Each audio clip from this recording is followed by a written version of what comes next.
ഇന്ന് രാവിലെ എനിക്ക് ഭയങ്കര ഉത്സാഹമായിരുന്നു. ബിക്കോസ് ഞാൻ കാണിച്ചു തരാം. എൻ്റെ കാര്യം എന്ന് വെച്ചാൽ ഇന്ന് ചായക്ക് ഒരു റൈറ്റാണ്. ഓൾമോസ്റ്റ് എല്ലാവർക്കും ഇഷ്ടപ്പെടുന്ന റൈറ്റാണ് ഇന്ന് മസാല ദോശ.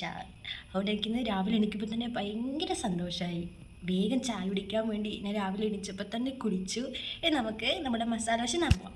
മസാല ദോശ കിട്ടിയിട്ടുണ്ട് ഗൈസ്. അപ്പോൾ ഇത് മിക്സ് ആക്കിയിട്ടില്ല, രണ്ടും സെപ്പറേറ്റ് ആയിട്ടാണ് വെച്ചിട്ടുണ്ടായത്, ദോശയും നമ്മുടെ മസാലയും.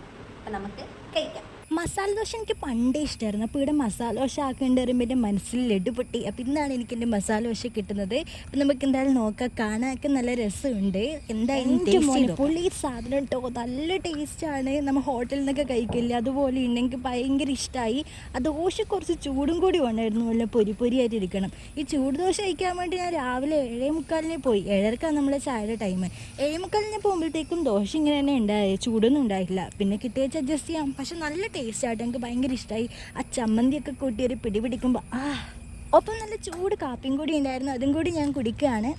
ഹോട്ടലിൽ പോയ ഒരു മസാല ദോശ ഒന്നും ഞാൻ 4 എടുത്തിട്ട് ആ റൂമിലേക്ക് വന്നിട്ടില്ല. തിന്ന് തീരും അറിയില്ല. എന്നാലും പനയും തിന്നാൽ 4. അപ്പം മെല്ലെ മെല്ലെ നമുക്ക് വലിയ കാര്യങ്ങൾ ചെയ്ത് തീർക്കാം. നല്ല എരിവുള്ള മസാലയും പുളിയുള്ള ചമ്മന്തിയും കൂട്ടി നിങ്ങൾ ഒരു പിടി കൂട്ടിക്കുക. ഉച്ചയാകുമ്പോഴത്തേ എൻ്റെ റൂംമേറ്റ്സ് വന്നു ഗൈസ്. ഇനി ഇതങ്ങ് അകത്താക്കാം. വാ, ഇന്നത്തെ ദിവസം അടിപൊളിയാട്ടോ.